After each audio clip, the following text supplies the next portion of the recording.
जिंदगी का सफर शुरू हुआ तन्हाई से।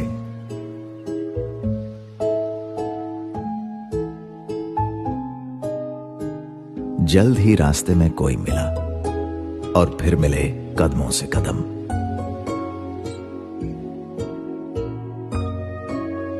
वो सफर भी क्या सफर था जब नन्हे पैर परछाई बनकर हमारे पीछे पीछे भागे।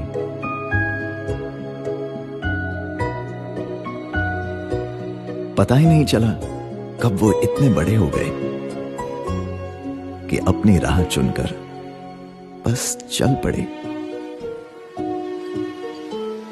कदम मिले, कदम जुड़े।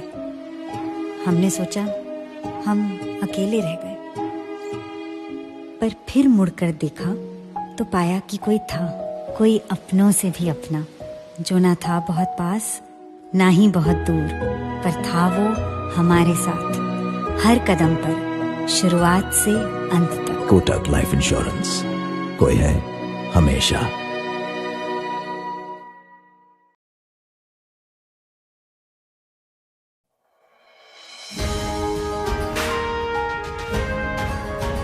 इस बीमारी से हम डट के लड़े, ना गिरे ना हारे, हर पल संभल के चले। तैयार हैं हम हर चुनौती के लिए।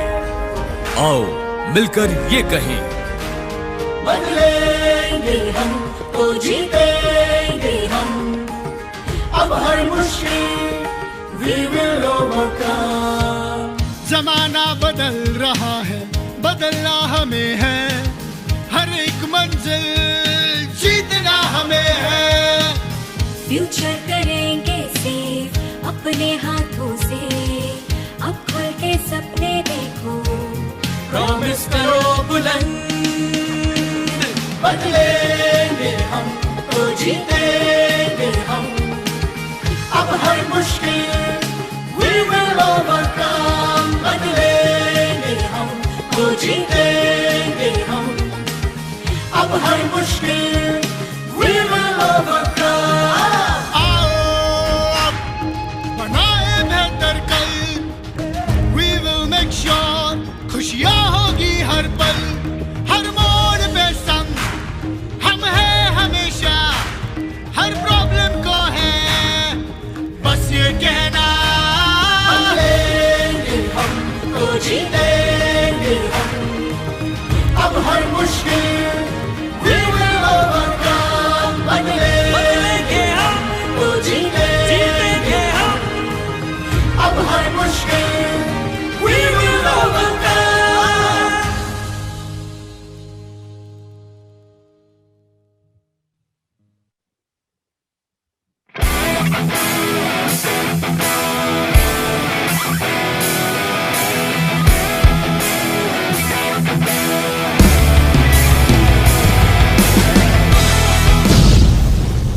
हमेशा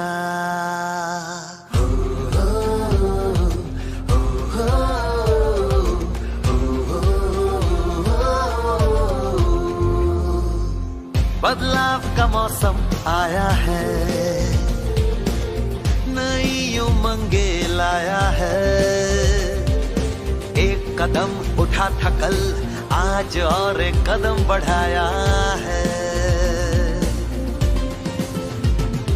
जहाँ पहली वो कमाई से बच्चों की पढ़ाई तक, नए बिजनेस से लेके शादी की शहनाई तक, चुनौतियों से जूझती जीत की बधाई तक।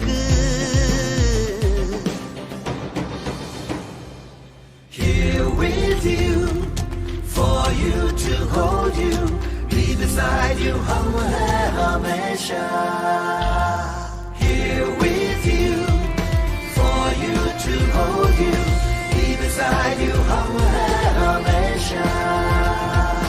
Be beside you, हम हैं हमेशा। बढ़ते रहने दे उनके इन सपनों का कारवां, बस जाने दे बुलंद हौसलों का जहां, क्योंकि हर कोशिश से कामयाबी तक, जीत से गूंजती हर वादी तक।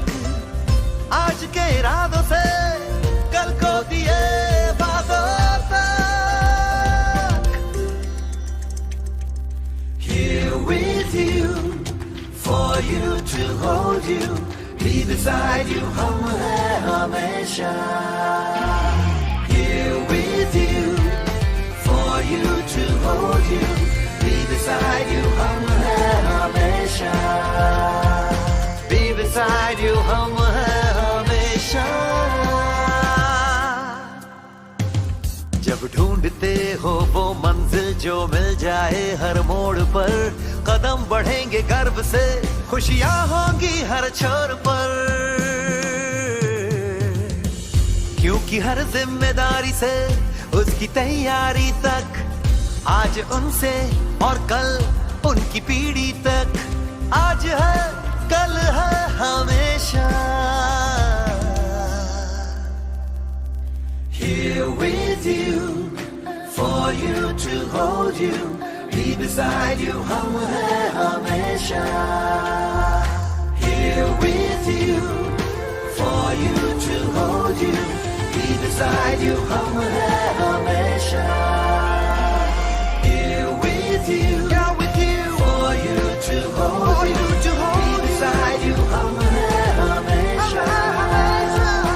Here with you, for you to hold you, be beside you, hum hai hamesha. Be beside you, hum hai hamesha.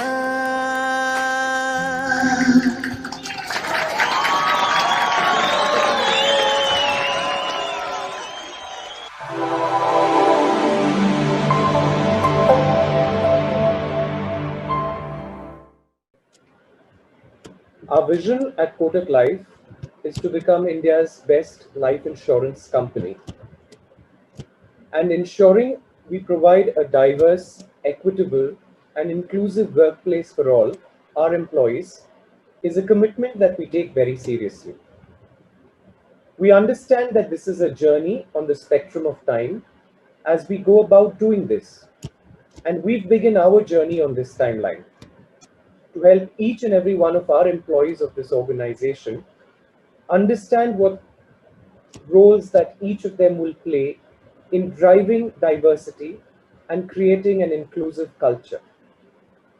At Kotak Life, our efforts are increasingly aligned towards embedding the DE&I mindset into everything that we do, so that it's business as usual for everyone, be that recruitment, learning and development, year-end reviews, and other developmental initiatives for culture and capability building. We believe that when we value diversity, we encourage not just a diverse exchange of ideas, but also provide our employees a safe environment to thrive and contribute in for tangible yet meaningful business outcomes. This International Women's Day, we at Kotak Life also show our support to the Choose to Challenge campaign to amplify a variety of voices at the workplace. It gives me great pleasure to invite G. Murli, our distinguished MD and CEO, to share his thoughts on the occasion of International Women's Day on our ongoing endeavors towards building Kotak Life as a diverse and inclusive workplace. Wishing all of you a very happy Women's Day. I'm sure every one of you has heard of the name Kalpana Chawla, Indira Nooyi, or Kamala Harris. If you're familiar with these names, then you're all aware that these women chose to challenge and enter uncharted territories. And as we speak, more women are coming forward, are following suit and gaining traction in their careers. Every woman has tremendous power. Exercising that power is a matter of choice that each one of you can make. Our Puranas are testimony to the power of choice that women have exercised. Sati and Parvati chose their own husbands, and Lakshmi left Vishnu when she was not treated with respect. In Mahabharata, Ganga and Satyavati laid down strict conditions before agreeing to marry. In the Bhagavad Gita, Usha abducts her lover Anirudh, grandson of Krishna. In Ramayana, Sita insists that she will follow her husband to the forest despite opposition from all family members. Women was powerful then and is contagiously powerful today in corporates and in other walks of life. The dialogue around enabling organizations to have fair representation of women has making the rounds of the corporate corridors for some time now. And now, organizations around the world are catapulting for being instrumental to women's success stories. We at KLI have always believed that inclusive workplace for one and all, and this has been our priority. COVID-19 has only made this a more compelling imperative for us. KLI truly believes in the unique strength that our women employees bring. Nature created men and women to coexist because life is born through masculine and feminine energy. Research has also shown that both the genders are different and complement each other in many ways. To create an impeccable footprint, business should simply follow this Sistrigenian. Create a workplace where both men and women flourish in all rungs and across various job descriptions. In business like ours and in profession like sales, which traditionally is male dominant, focus efforts towards making a conducive working place so as to harness the uniqueness and strength of women. Perhaps this could be a key also to increase our market share through newer products that cater to the needs of women and children and higher penetration of policy ownership by women. We at Kotak Life family deeply care for our women customers, women distributors, and women employees. We firmly believe in diversity, equity, and inclusion. And achieve this, we're ready to walk that extra mile, do whatever it takes. We have already set the wheels in motion with Swabhiman for Life. We started this initiative a year back with the objective of concentrating all our endeavors for nurturing, empowering, and supporting women employees. Under the umbrella of Swabhiman for Life, we have initiated various actions towards building a more inclusive workplace, like successful profiling of women RDO, which will be leveraged to hire more women RDO. Every zone periodically runs initiatives to engage with women employees. Women mentorship program is yet another arrow in the quiver. The crown jewel of all these initiatives undisputedly is the all-women Nagpur Tide branch. We certainly deserve a pat on the back for this feat.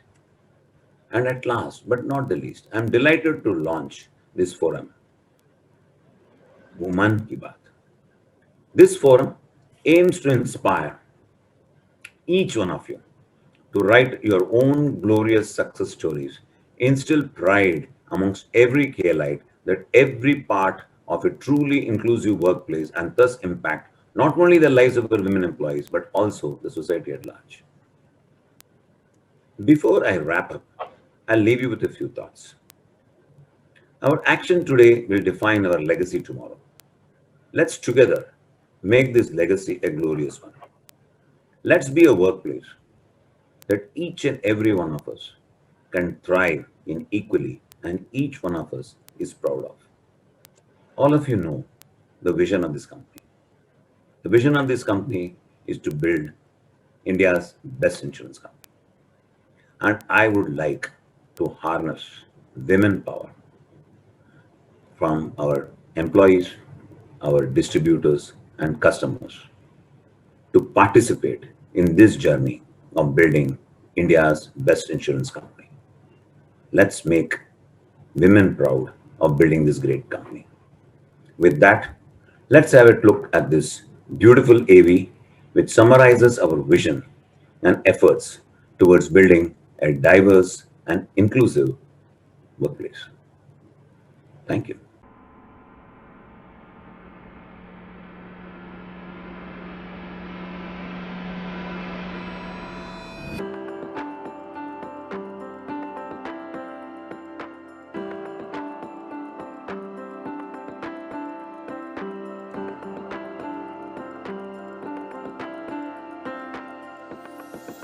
With our brand promise, हम हैं हमेशा. We create reasons to believe in a smooth, uninterrupted work life for women as we make their challenges our own.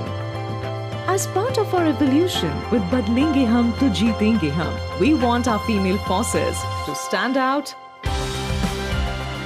With efforts under Swabhiman for Life, we have seen a steady rise in acceptance and sensitivity towards women employees. It was a historic moment with our first all-women branch in Nagpur. It proved how with just a bit of help, women can overcome personal challenges and literally run the show. To create a working culture that supports gender equality and sensitization, we organized roundtable conferences for our women leaders to hear their perspective. One of the key elements in facilitating growth and running smooth operations is to find the right person for the right job. Our HR profiles successful women RDO and handpicks those who fit the role best. This also ensures natural growth for the woman employee. These initiatives have led us to announce our newest milestone, Wo Man Ki Baat. A platform that's all about being vocal. It brings together all the lionesses of Kotak Life, giving them an equal opportunity to discuss their challenges, give us feedback on how we can facilitate their career growth with a holistic approach. Women leaders can help next generation employees grow at Kotak Life just like them. They can share their valuable experiences, inspire them, and instill faith. Wo Man Ki Baat can give rise to a work culture with greater sensitivity, tolerance, and diversity. It's only a small step for women, but a giant leap for Kotak Life towards a future that echoes Badlenge Hum to Jeetenge Hum. So we can rise together and uphold our brand promise. Hum hai hamesha.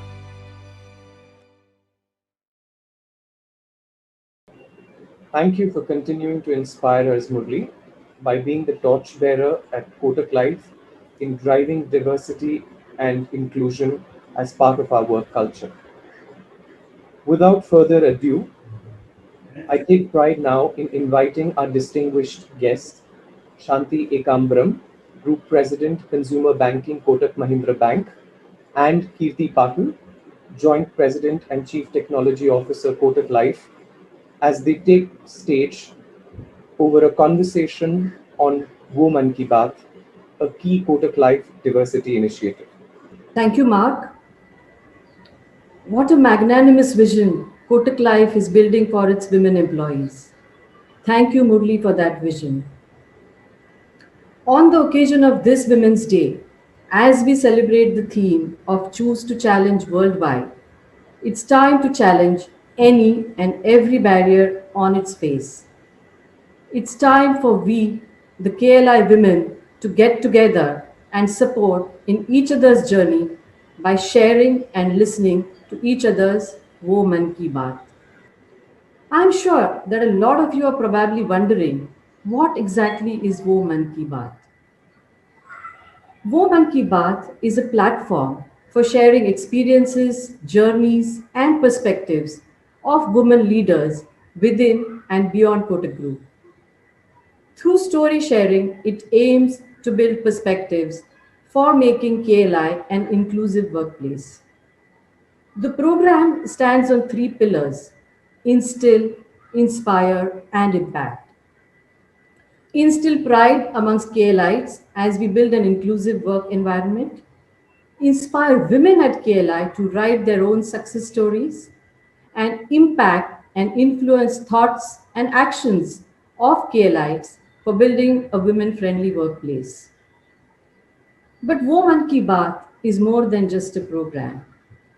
It is an intent, a transformational ideology that will help each woman employee of KLI to emerge from her cocoon of inhibitions and find her true voice so that she can realize her aspirations and carve her own niche. And each one of us will be privy to and part of a remarkable journey. Such a sensational vision. Let's work together to realize it. Now, let me introduce you to one such remarkable woman who has been inspiring a generation of women leaders. Here's welcoming Ms. Shanti Ekambaram, who on this special occasion would be launching this platform of Woman Ki Baat, or should I say Woman Ki Baat. Shanti has been with the Kotak Group for 30 years. Since April 2014, she's been heading the consumer banking business at Kotak Mahindra Bank and is focused on growing customer acquisition, cross-sell, digital adoption across physical and digital channels, and as an integrated consumer banking franchise across the asset and liability product portfolio. Shanti is also on the board of Indian Institute of Management, Bangalore. Business Today, one of India's leading business magazines, has recognized Shanti as one of the most powerful women in Indian business for 6 years, from 2013 to 2017 and in 2019. Fortune India has featured Shanti as one of the top 50 most powerful women in business in India for 4 successive years since 2016. Shanti received the CA Business Leader Award by the Institute of Chartered Accountants of India in the large corporate BFSI category in 2020 and was also named CA Women Business Leader in 2013. Further, the Ladies Wing of the IMC Chamber of Commerce and Industry recognized Shanti as Woman of the Year 2013-14 in banking and financial services. Actually, Shanti does not need any introduction, so I was in two minds whether to introduce her. But I thought her introduction itself is an inspiration for all of us, so I continued to go ahead with it. It is my absolute honor and privilege to request Shanti to come forward and share her experiences with her, which I'm sure will be inspiring for all of us there. Over to you, Shanti. Thank you so much, Kirti, and thank you, Murli, firstly for giving me this opportunity as the very first speaker at the launch of Woman Ki Baat, ya Woman Ki Baat, as I call it. I'm indeed privileged and honored. So I'm going to, talk a little bit about a broader perspective and then come to a little bit about myself and my journey. Firstly, when I sit back and think and say diversity, what comes to mind? That a woman should get a fair opportunity, fair and equal pay, fair treatment on par with others, and a fair evaluation. Sounds so simple, but yet so difficult. To most of us who live in the urban areas, this is still relating to our work. You just have to drive 100 kilometers outside of Mumbai, and fair opportunity can become, will I get to education?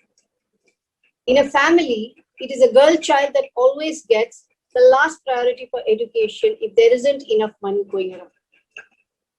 Will I get 3 meals a day? Always stands last in priority. So for a girl child, as you go deep into India, there are many more biases of just a fair treatment, fair evaluation, and parity. Why am I saying all this? Because the social fabric in India plays a very large role in creating mindsets in men and women, boys and girls alike. And this social fabric is carried forward to their work life as well, which also creates lots more complication in the minds of the women themselves. I'm not even getting into men at this stage. So I will, for now, restrict to our workplace, but I wanted to mention that to say that there is a lot to do on diversity and inclusion. So now let's come to diversity at the workplace, and nothing speaks like data. So I want to start with KLI. The diversity ratio at KLI as a whole is about 24%. And at leadership level, which is L8 and above, 7%. So we have a lot to do. Let me talk about the bank. The diversity ratio at the bank also, interestingly, is 24%. And at M8 and above, 12.75% only. And our immediate target is to raise it to 25%. So it all starts at the top. So if we really believe in diversity and want to drive it, it has to start at the top. And Murli, Kirti, I hope that we also set some targets at KLI to say 25% of our leadership should be women and start from there. That's just my man ki baat, and I'm placing it on the table. So now let's come to diversity. There are two hands. One is a woman and the other is the organization. So let's start with the women's journey as I see it. And what are the perspectives that really come when wanting to reach the corners route? When it comes to education, particularly if you look in cities, girls are toppers these days. 10th standard, 12th standard, university, graduation, post-graduation, gold medalist. Girls are topping all over the place. Then they get into employment. There is a little bit of dropout, very marginal. Some people, sort of are forced, whatever, get married, stop working, but very small percentage.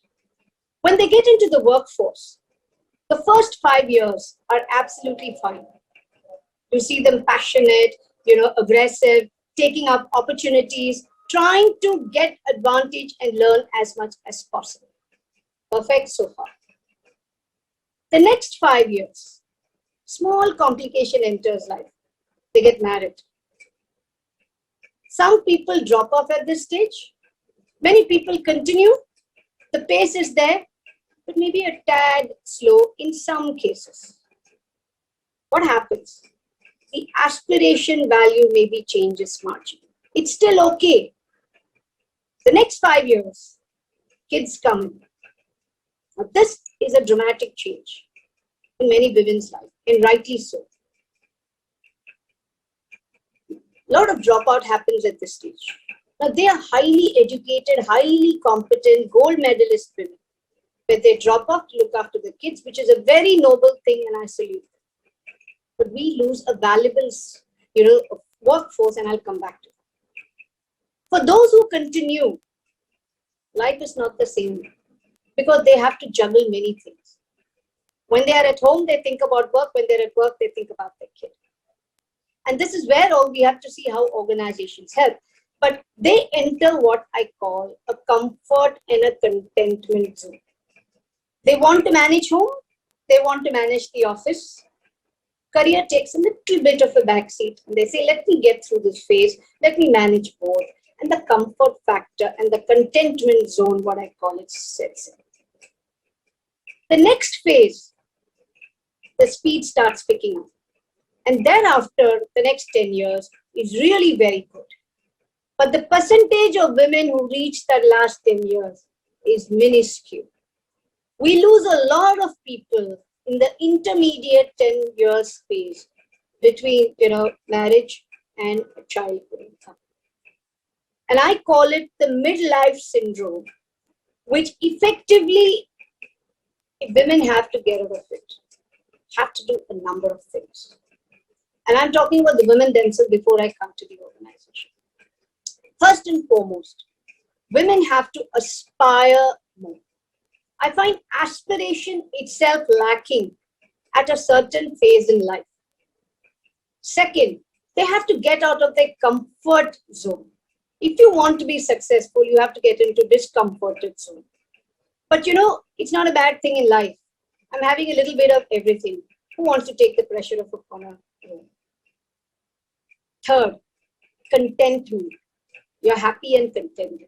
If you want to win, you must hate to lose. You must be on the hook all the time. You must want to explore different areas. You need to grab opportunities. You need to take risks.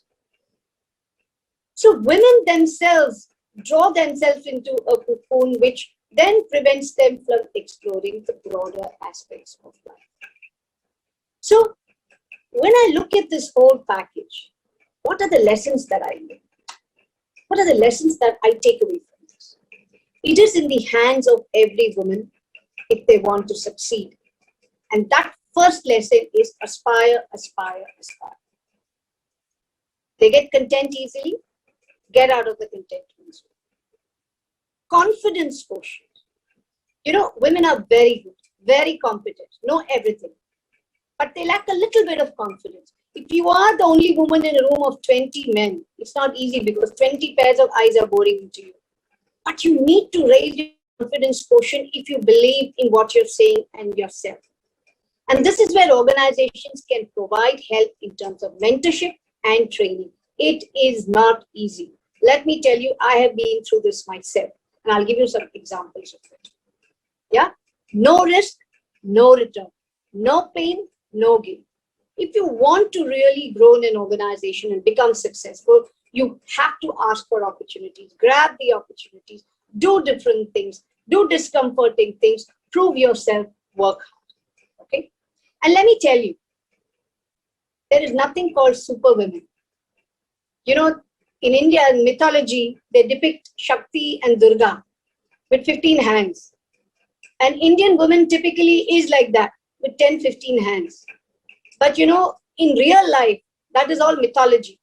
In real life, there is nothing called a superwoman. You have to compromise. A woman has to decide what she wants to compromise on. Whether it is something at work, or something at home, or something to do with the child. But after deciding that priority, you have to be in peace. You can't be plagued with guilt, which is what a lot of women go through when they take that prioritization. So I think that at the very first instant, if we want diversity and inclusion, we must raise the aspiration of our women. We must support them in raising this aspiration, in getting out of this comfort zone, in instilling confidence, in mentoring them, providing the opportunity, providing the parity, and making sure they know that you know that they're really good. This would be the first step. Now let's look at the organization level and see the challenges from an organization perspective. Now I talked about the fact that we are 24% at KLI. We are about roughly 10,000 people. If I say we want to go to 40% diversity, just imagine the number of people we have to hire. And if you say that 1 out of every 3 or 4 people is chosen, just imagine the number of applications we have to receive for reaching that diversity. We discovered it when it came to the bank, and it boggled the mind. And I drive the diversity and inclusion agenda at the bank. So I said, let's get going. Let us make a conscious effort to say that at the management trainee level, it will be at least 50-50. And we have to go out and get the application. So that is the first thing that we have. Second, I think managers play a very big role. And these are men, largely. As you saw, only 7% is in leadership level. Men have a very big role in wanting to have diversities, in wanting to have inclusion, in helping them mentor, in giving the tools that is required. So if you ask me, one of the pegs of the success of a diversity is the managers themselves. Thus, train the managers, sensitize the managers, make sure you have their buy-in, not just lip syncing, but in the real terms. Yeah, they have to be mentors. We have to get the second innings program going when a woman reaches a certain stage and wants to come back. We have to upskill them.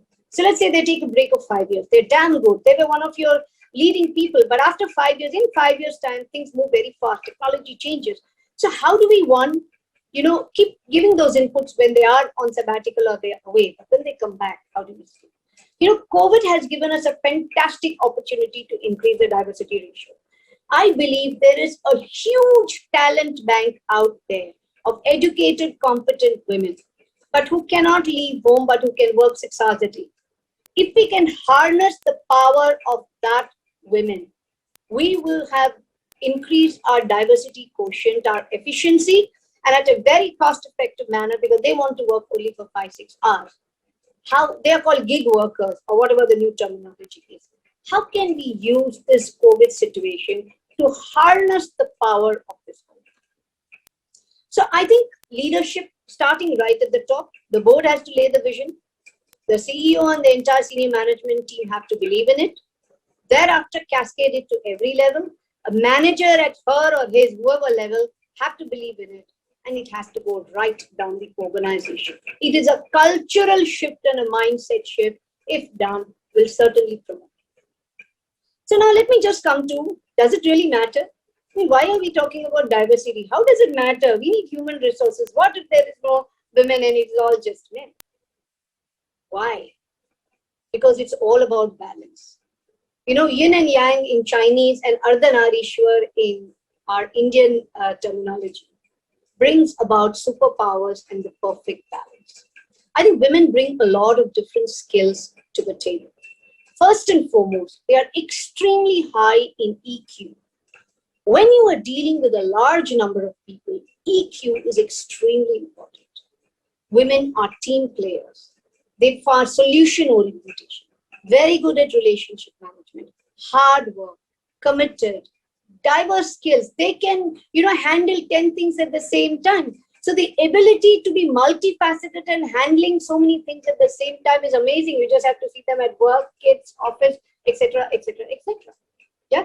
So all of these factors come into play, into a balance in the organization, and this balance is what makes very profitable and successful companies. You just have to look at the Fortune 500 companies to say they have the right balance. The diversity is important not just because we are promoting women, because that balance, that play of forces brings out the best in an organization, and some of the most profitable, highest market capitalization, and extremely socially conscious companies are the ones that have the right balance, and that is why diversity is important. So my message to all you women is very simple. First, aspire. Go for it. Make sure you have the adequate skills or ask for it. Yeah. Take risks. Yeah. Push your bosses. Do what the job takes, because you have to deliver on your job. You have to execute. You have to deliver. If you consider yourself competition and deliver every day better than you did yesterday, you will excel and you will certainly rise to the top. By the way, I just want to make a last statement that all of this is gender agnostic. Passion, competence, keenness, confidence is gender agnostic. But women need more support. And I think women maybe can create other, support mechanisms in the organizations to other women to make sure that we succeed in some of this. This is my broad thing on diversity. I'll not talk about, my own little life and my journey. And it all started when I was in the 11th standard. And I had no clue what I did. When we had this aptitude class, and our teacher asked everybody. So my turn came, I stood up and I said, I want to study in the best commerce college in India. So I want to go to Mumbai for that. I want to be in finance and I want to be very successful. I had no clue what finance meant. I had no clue what it meant. All I wanted to be was very successful. And my best friend, who's still my best friend in life, right, said exactly the opposite. I want to get married and have 2 kids. And our teacher looks at both of them and said, well, we didn't talk and we didn't pre this thing, but that is how we are made. So it started there. And indeed, after I did my high schooling in Ahmedabad. I was in Ahmedabad when I was in the 11th standard. And I decided I wanted to come to Mumbai. I got myself on my own, came to Mumbai in the 12th standard, got myself admission at Sidman College of Commerce, which was the best college commerce, booked myself in that women's hostel in, Marine Drive, by which time my parents and my dad got very alarmed. So he got a transfer to Mumbai because they didn't want their daughter to be staying in a hostel in Mumbai. And that's how my journey started. So I did my college in Sydenham. I did my CA with A.F. Ferguson, and I landed my first job as a proxy for someone else. So I finished my final exams and I was waiting for a job when one of my friends called me to say, you know what, I got interview from this bank called Bank of Nova Scotia. I've already got another job. Do you want to just go and, start practicing because we have to do interviews? I said, okay, let me go. I'm waiting for my results. So I went for the interview and there was this Canadian who took this interview. We had the most amazing 1-hour interview, at the end of which he said, just join tomorrow. I said, I have no clue what banking is and I have to get my results. What if I fail my CA exam? He said, you can appear again, as I understand. It's okay, join tomorrow. So I got my first job standing a proxy for someone else. I did not, really know how to start, etc. But it was wonderful. So I joined this little Canadian bank in India, which had only 5 branches called Bank of Nova Scotia, and was given the first job of, credit analyst. And there everybody's putting physical spreadsheets. I said, what rubbish. Can't we find some technology? I didn't know what technology meant. And in those 2 years in that job, I devised a technology such that you just had to input the numbers and the spreadsheet would come out. That was my first innovation of thinking differently. Then I told my boss, I'm sick of desk job. I want to go and get customers for the bank. So he said that, you know what, we have to develop the Pune and the Chennai market. Why don't you go? I said, okay, I've never been there. That was the first time I met this gentleman called Uday Kotak, who was doing bill discounting business. And I started saying, okay, give us bills, etc. In that process, I discovered he was doing a lot of companies in Pune. So I said, why don't you introduce me to a company in Pune and I will go and see how business is. And I landed up in Pune with one little suitcase. I had no clue what Pune was, never been there, didn't know a soul, and went to a hotel and started my beat with a company called Bharat Forge. Very soon I cut Kotak out of the deal. I told Bharat Forge, Kotak is discounting and rediscounting with me. I'll give you a lesser rate, you discount with me directly. So Uday still remembers, possibly that's why he hired me, because he knew that, maybe I did something. And that way I started developing customers. I went from door to door. I respect RMs the most. That phase of sales in life Murli talked about. I used to, take a car down that entire Chinchwad road, take note of all the companies, go into each company, get the finance manager's name and number, go outside, call them, fix an appointment, go into the company, introduce an unknown NBFC or a bank. At that time I was a bank, small bank, and still get business. It is the toughest part of being out there in sales, but it is also the most exhilarating part, because when you crack business, it is simply amazing. So my journey started there, and I did that for a year and a half. And then I found that the bank was very small and I was getting bored. So I told, that's when I asked Uday, you deal with so many banks. I have an offer from Standard Chartered and Deutsche. Which offer should I take? He said, join me. I said, you have one desk and 3 chairs. There's no place for me. They said, what do I do? He said, no, we've taken this office in Nariman Bhavan. I'm taking you now. So he took me to the Nariman Bhavan office, which was under construction, and said, you choose your seat, whichever you want, whichever pillar you want. Took me 4 months. Everybody thought, my family thought I was mad. I'm a South Indian, we're conservative. They said, you're going from a foreign bank to an unknown company which is just building its office. You're going to an NBFC, that's a 4-letter word, etc., etc., etc. I don't know what made me take that decision, but the way Uday was hungry, the way he envisioned the business, financial services, I said, let me join. What will happen? If we won't succeed, I will go back to banking. If I'm good, somebody will take me back. And my journey started on 1st April 1991, and this April it will be 30 years, and there has been no looking back. It has been an amazing journey of new things and new risks. So a few more things, and I will stop. First and foremost, I came here to run this product called bill discounting, which was Kotak's main product. In the first 2 years, I completely revamped the business. We moved to relatively risk-free, higher rates, banks. We just made an enormous amount of money, and RBI shut the door. They brought a policy such that banks cannot rediscount from NBFCs. I don't want to get into details of what I did, but we just made it an extremely profitable business. So I said, okay, am I out of a job? So Deepak and Narayan and all had joined by that time already, and Deepak was doing leasing. So he said, okay, whatever little bill discounting, let Deepak handle that. And capital markets has just opened up, and foreign investors can come in. There is this company that told me I met called Goldman Sachs at some conference. Why don't you see what we can do in the capital markets and start developing? Capital markets, I didn't know what it was. Goldman Sachs, I had never heard of. And I didn't know what IPO was. I said, let me learn. So I spent my time learning, meeting these people. Can you imagine a firm like Goldman Sachs interacting with an unknown little person like me? But nevertheless, I learned. And in a manner of, we started the relationship there. The first 2 years, that was the era of GDR. I suddenly found that if we could get these Indian companies and Goldman could handle the mandate, and I negotiated a 25% fee with them, right? We would get fees. We had a 70% market share in GDR, and we made those fee incomes which there. Nobody could believe that we can make this kind of fee income in capital market. So, obviously we celebrated a lot. Then Harshit Mehta, something happened, markets shut. I said, ye market shut ho gaya, abhi kya karu? Okay, let us start M&A. So M&A, I started. Falguni Nair joined. She and I decided to sell a small company in Gujarat to Anand Mahindra. And we started our journey on M&A. I handed it over and moved into domestic investment banking.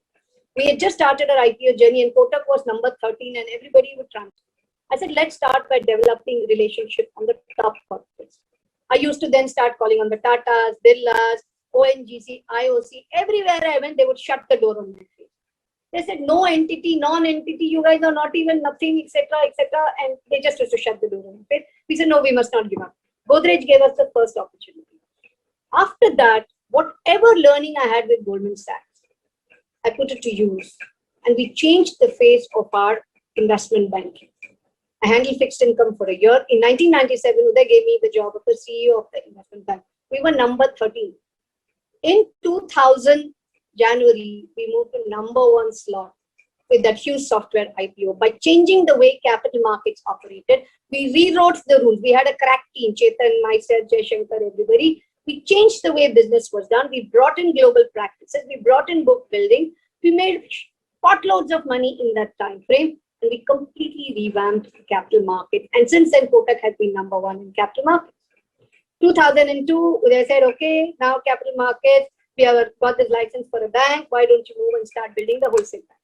So I moved into the project team. I gave up being a CEO and moved into corporate bank. As CEO, you will deal with CEOs of companies. As the bank, you will deal with CFOs. I said, but this is a large ship, can be a large ship, let's build.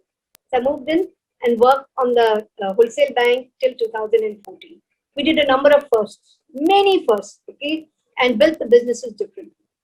2014, Uday said, okay, now you've had experience as a wholesale banker. Why don't you earn money in swap? And you do retail. I said, 23 years I've been a wholesale banker. You want me to do retail? I don't know the R of retail. I don't know anything called the C of consumer. You are taking a big risk as an organization. He said, if I'm taking a risk, what's your problem? You are afraid of the challenge? I used to tell him at every appraisal, there's nothing I cannot do. You give me any challenge, I will try. Okay. Of course, brave words, but I used to tell him. He said, okay, you gave me those words. Now I'm telling you, go run consumer. And that's how I came into consumer. I can tell you, I was shit scared. All my colleagues at wholesale bank told me I was mad. I was giving up so much equity. Markets knew me, people knew me, banks knew me, everybody knew me. And you're going to run consumer. Your career will go for a toss, whatever. I said, listen, organization is taking a risk. I'm willing to take it. And it was just at that time that the word digital was coming in. The month I joined, we launched the app. In the last 7 years, from my perspective, has been history. It took me only 3 months of hard learning. I told my team, you guys are the bosses. I don't understand. I'm going to learn for 3 months. Thereafter, I will change. 6 months, I changed the organization structure. I changed a lot of things. And last 7 years has been history. We have built many things as a consumer bank. We are now at the top as far as the CASA and the liabilities franchise and the distribution is concerned. We have really tried to build our digital journeys. We are now building the assets piece. Having said that, it has been a changing landscape and fascinating. Retail is an unlimited business potential. You can conduct 100 experiments and keep growing for the next 100 years, and we still will not be there. What have I learned from my journey? My journey learnings are simple. You must want to be successful. I said that when I didn't know what it meant. My only aspiration in life when I started out, you must know, was to appear on the balance sheet of companies. You know, in those days, if you earn 36,000 rupees, your name and 36,000 will come in the balance sheet. I did it in the first year. And I said, okay, now I can retire in 2 years. I have achieved my dream. Of course, it is 34 years and I am still looking for my dreams, as they say. Never stop dreaming. Never stop learning. Grab opportunity. Take risks. You may be scared inside, but have confidence. Yeah. Never fail to ask if you are wrong. Hire the right people. Right? If people are better than you, admit it. It is okay. It is not a problem to ask stupid questions. Right? But never stop learning and be passionate. Love what you do. Believe in yourself. Be committed. Deliver what the job takes. Guess what? You'll be successful. So I'm going to stop here. This has been my journey. This is what I think of diversity. And I still wake up every morning wanting to, change things and wanting to do things differently from a customer's perspective. Thank you so much, Murli and Kirti, for the opportunity. It was a great speech, Shanti. It was wonderful. Shanti, let me ask you, when you are given some wonderful mantras, does it ever happen to you that if I had known this earlier, when I was probably 16 or 20, I would have done this thing slightly differently? Does such thought occur to you? I'm not saying whether there's a career like yours, there is nothing which would have gone wrong. But do you think if I had known this earlier, I would have done this a bit differently? Does it ever occur to you that way? I keep thinking about it as to what would I have done differently. For example, this decision to join Kotak. At that time, everybody thought I was stupid. Actually, I had a lot of doubts. Now when I think back, I don't know whether it's destiny, it's just my instinct, my luck, I don't know. But it's a decision that was a very tough decision because I had two foreign banks. The Chartered and Deutsche were in those days very big banks. In hindsight, I think it was absolutely the decision that I took. Yeah. So, if I had to think back, would I have done anything different? I think not, Murli, except maybe I would have wanted to bring even more passion and even more energy. I would have perhaps started this diversity agenda or mentoring much earlier on in life. I was just too busy with work. While I did my bit when I was in the wholesale bank and got a lot of the women to fore and a lot of people like Anu Agarwal, Jyoti, etc. But I could have done that a little more. Maybe I could have spent some more time upskilling myself on the changing things.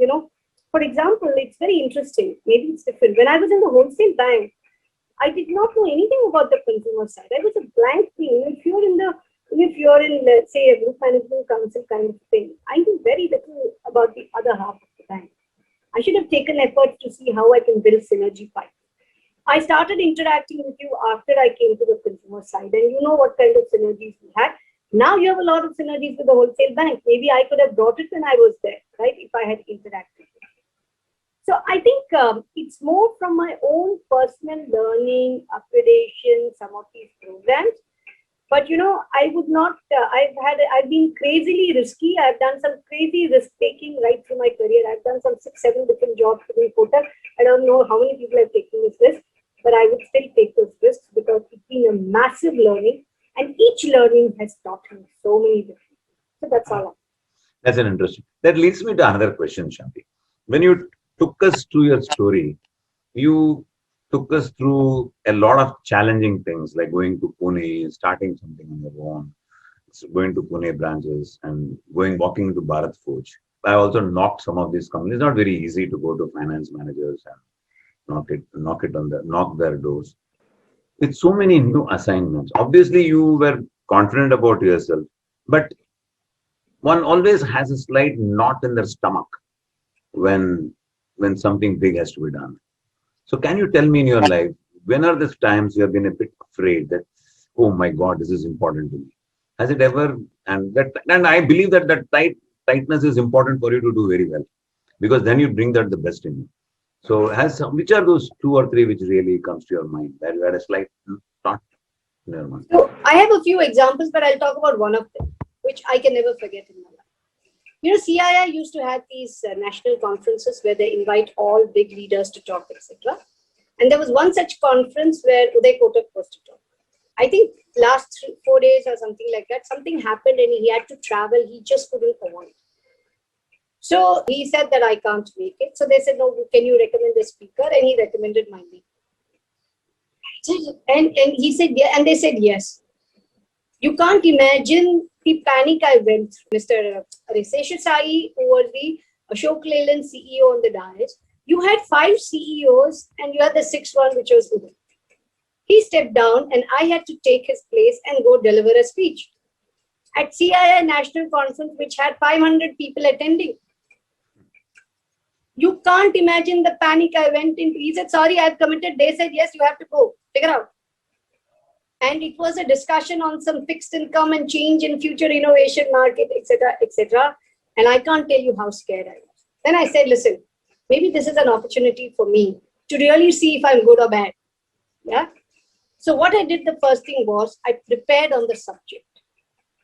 I said, I'm normally Murli a good speaker. Communication skills has never been a problem to me. Presentation, and it's a God's gift. Right from the time I was a kid, I have been able to speak, communicate, not a problem. So I said, the only thing that can distinguish me and make people listen to me is if I say something in the content that is extraordinary. So I put 3 people on the job along with me and I researched content. And at that time, most of the borrowing was wholesale corporates. So I brought the idea of how about a retail debt market, and I said, let me present it as that case. So I worked on the content. Okay. And then when I went and I practiced, I rehearsed it 3 times before I went to the stage. Normally I never rehearse it. Yeah, I rehearsed it. And I went up on stage with knot in my stomach, knots all over me. But still, with all these CEOs boring and 500 people, and I delivered confident, huge content, a 25-minute speech or 20-minute speech. You won't believe how well we've done. Mr. Seshasai stood up and said, fantastic. And he stood up and he clapped, and then I went and sat next to me. He said, when you come to Chennai next time, please come and see me. And we were never doing business with us. I can't tell you, I died 1,000 deaths. 1,000 deaths. So I have many such instances. Uday made me speak at the Euromoney conference in US. First time we were going, he was to speak. Last minute he said, Shanti, you speak. All these goras, and I had to speak. So again, content. So what it taught me, Murli, is if your content is good, however small or big, and you have the confidence, people will listen to you. So I learned that substance is very important. You know, in life, form and substance. You may be a great orator. I may be able to speak very well. I may have all the confidence, but if my substance is weak, beyond 5 minutes, I can't capture audience. So substance is very important. I'm explaining one incident. I will never forget this in my life because I died 1,000 deaths. Yeah, Shanti, I mean, that's really very interesting. I do remember, now I was just imagining to myself that you spoke in Euromoney conference and you spoke in the CIA conference with so many CEOs, but you made a great speech when I had called you to speak to our life advisors in Chennai. And if you recall that event, it was like a marriage party and you attended it and spoke to them in Tamil. And I think which really floored them. And a lot of them were so excited that such a leading person is there in our institution.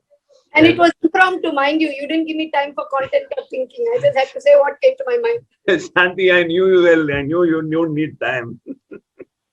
I have one more question. Women's Day celebration. UN has declared the theme for this year as Choose to Challenge.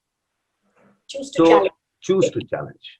So how was this Choose to Challenge concept to you in your life journey? So, if I just take the word, I haven't read the UN Charter, but if I just take the wording choose to challenge, for me, the first thing is challenge status quo. If someone says this is what it is, I say why? That's how I see choose to challenge. So, for example, I want to question, why can't there be 40% leadership in GMs of women? I'm just asking, why not? So I think choose to challenge is in 2 forms. Choose to challenge yourself. Every woman I know, and includes me, goes through a lot of insecurities, or maybe every professional, worries, confidence, what they should do, what they should not do. They take different situations. I think for me, choose to challenge is challenging myself all the time. Challenging things around me, which could be questioning status quo or challenging people to say, why can't you do this? Why are you limiting yourself? So for me, choose to challenge is about challenging myself to do that extra mile, challenging myself on things that I'm worried about, challenging people around me to give much more than what they can, challenging status quo to say, why should this be this and why cannot be 50%, 30% better or a different? So choose to challenge, I would say this is what comes to my mind when you take that. That's an interesting thing. Let me ask Kirti now to ask a few questions. Kirti, over to you, Kirti. Thank you, Murli. Shanti, I would like to ask you a few questions. All said and done, Shanti, women have to handle multiple priorities while chasing their dreams. We strive to strike that perfect balance, between professional and personal life. In your view, is there something called a perfect balance at all? The answer is a clear no. I can, quote Indra Nui, who said that. There is nothing called a perfect woman or a superwoman. There are compromises. The only difference is the woman has to consciously choose the compromise. In her case, of course, she said that I could not attend my children's parents' day, etc. My husband went, somebody else went. I couldn't do it because I had to be at some MD's meeting or whatever, right? So, Kirti, I believe that there is nothing called a perfect life or a perfect life. very important to have a very strong family and social support system if you want to be a successful woman. It can be in the form of a mother, it can be in the form of a mother-in-law, it can be a husband, it can be a fantastic 3 maids, they are a lifeline, whatever it is. The social, system and the support at home is critical for being a successful woman. I am clear. You must have sheet anchors who hold up when you have to be traveling, when you have to attend this meeting, when you have to do this thing. Very important. Yeah. Second, you have to prioritize. At sometimes work is a priority, at sometimes kids could be a priority, or some other home function could be a priority. But it can't be one all the time. So you have to miss a few things in life. And what? You have to live with that compromise. You must first understand, I can't be Madam Perfect. You will die trying to do that. So there will be chinks. You will not be perfect. But choose your imperfection. But be peaceful about it. And don't get angst and guilt about this imperfection. That's my point. Absolutely. I think we all should learn to let go and not compare ourselves perhaps with someone else. Beautiful advice, Shanti. Another question I want to ask you, and you did mention that you were the only woman in so many forums. So actually, when we look around, there are various professions like sales, maybe manufacturing, maybe technology, finance. We find that these professions are considered as masculine professions and hence dominated by men. Now, how does a woman really thrive in such a profession for which she really has a flair and a passion, but it is largely dominated by men? So I think there are two mindsets here, Kirti. There is the women's mindset and there's the organization's mindset.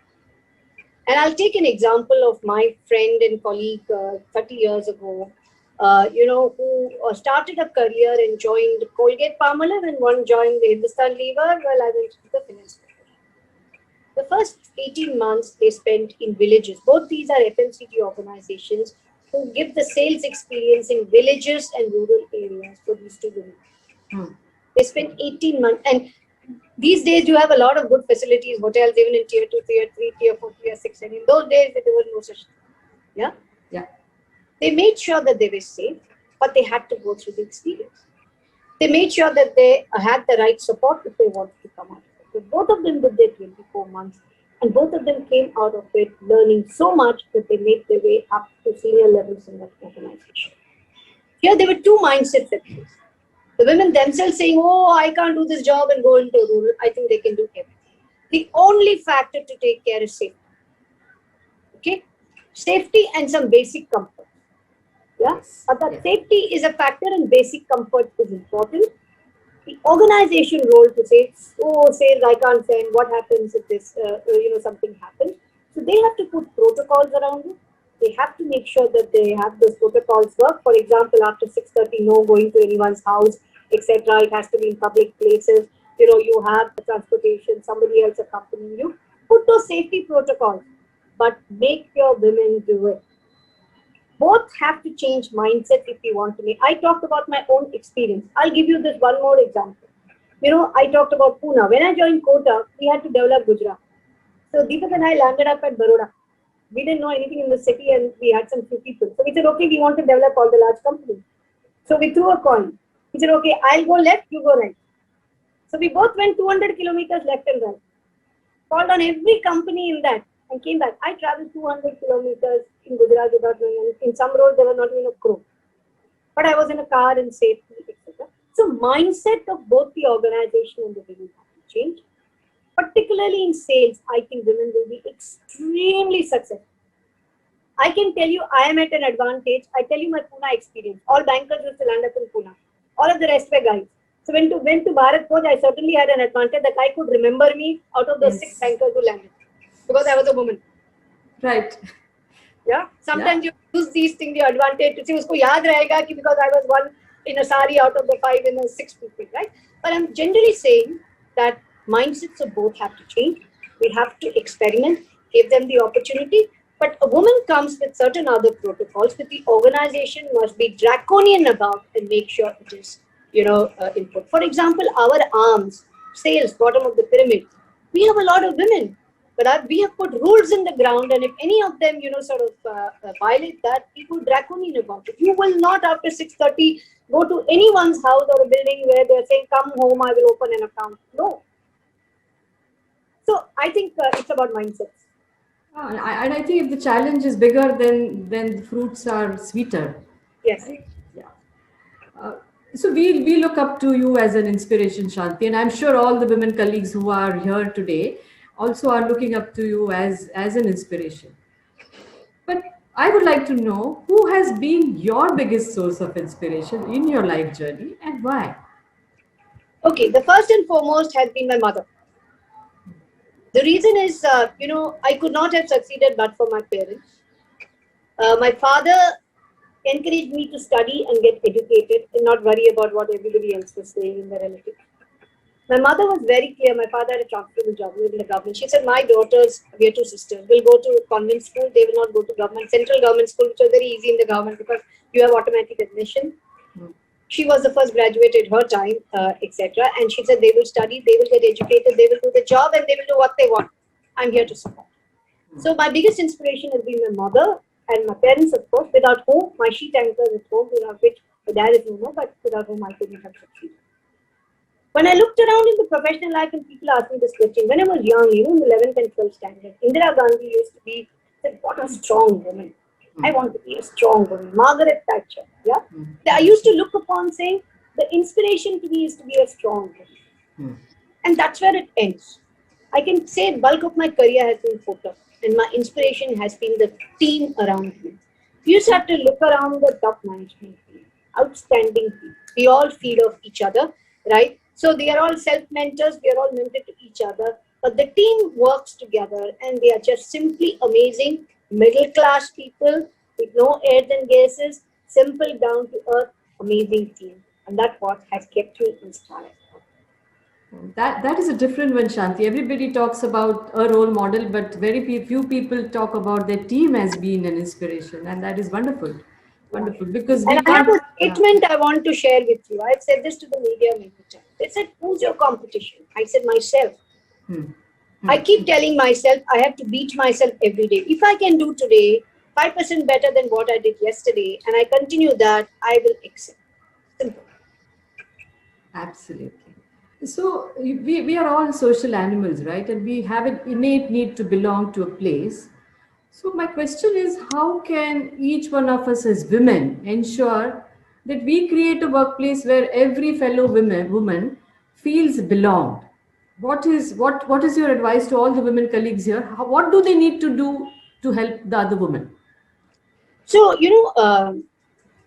Sheryl Sandberg has written this book called Lean In. Lean In, yes. I really like the book. I also.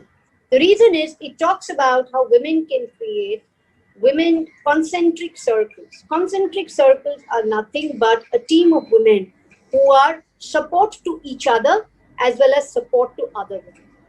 So as an organization, for example, cross-grade, every grade, senior, junior, mix-up, we can create concentric circles of women of 8 or 10 who then meet regularly, talk about their experiences, advice. So if you have a mix-up of senior and junior, these concentric circles called lean in. You lean in on the other women, right? And take support and mentorship. That can be a very powerful idea. I've been wanting to implement it. I can tell you, we started it. That's what Astras was all about. We launched a group of 30 people. We did work for 4 years. Then all the work overtook us. But I think every woman who's listening to this must try and support and mentor other women. And as an organization, maybe we can create these formal groups of people with a mix of people who can all be mentors and who can lean in on each other. I think then we will be building a great, diverse, give our women confidence. We will be building a great set of people whom we can build into leadership in the future. Right. And I think the mentors who would mentor the mentees, they would also learn a lot in the journey, right? Yeah, absolutely. Absolutely. It works both ways. Yeah, absolutely.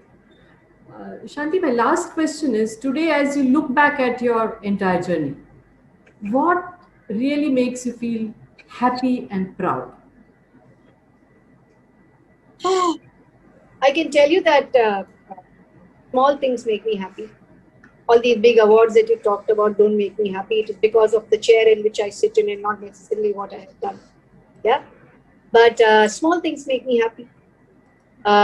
Raising money for using my name and connection, raising money for my NGO, for kids, who are differently able, brings me a lot of happiness and satisfaction. Yeah. Doing something that is different, I have this habit. If something's wrong, I don't talk to the leadership. I call the branch manager directly.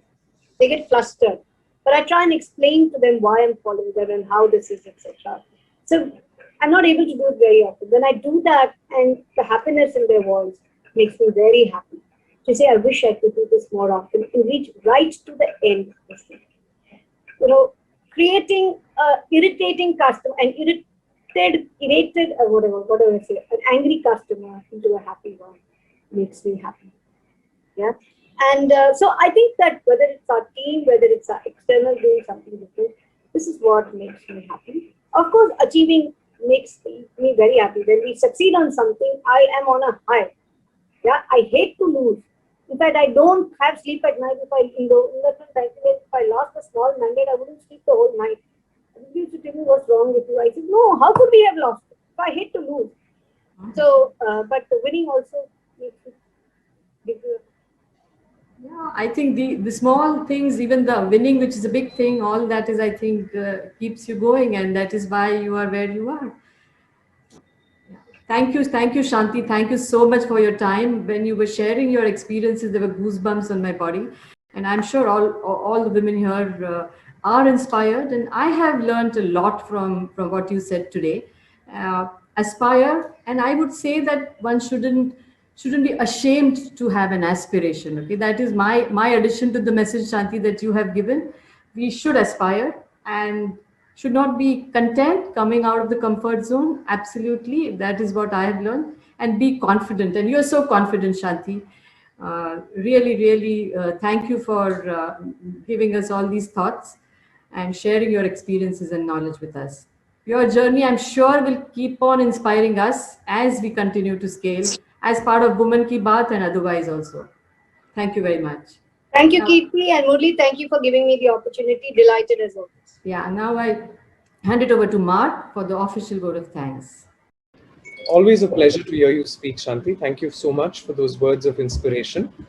And I'm sure a lot of people in the organization, both men and women, have a lot to learn and take back whenever it comes to taking key decisions in their lives. Because I think what you spoke not just echoed to the women in the organization, but I'm sure it will also echo to the men in the organization, given that I think struggles are faced by all, but it is, what you take from it and what you make of it that determines how far you'll go. And thank you for sharing your example in driving that point home so well.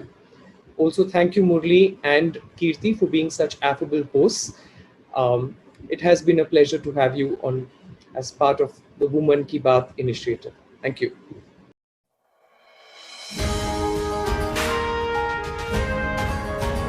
इस बीमारी से हम डट के लड़े, ना गिरे, ना हारे, हर पल संभल के चले। तैयार हैं हम हर चुनौती के लिए। आओ मिलकर ये कहें, बदलेंगे हम तो जीतेंगे हम, अब हर मुश्किल we will overcome। जमाना बदल रहा है, बदलना हमें है, हर एक मंजिल जीतना हमें है। फ्यूचर करेंगे सेव अपने हाथों से, अब खुल के सपने देखो, प्रॉमिस करो बुलंद, बदलेंगे हम तो जीतेंगे हम, अब हर मुश्किल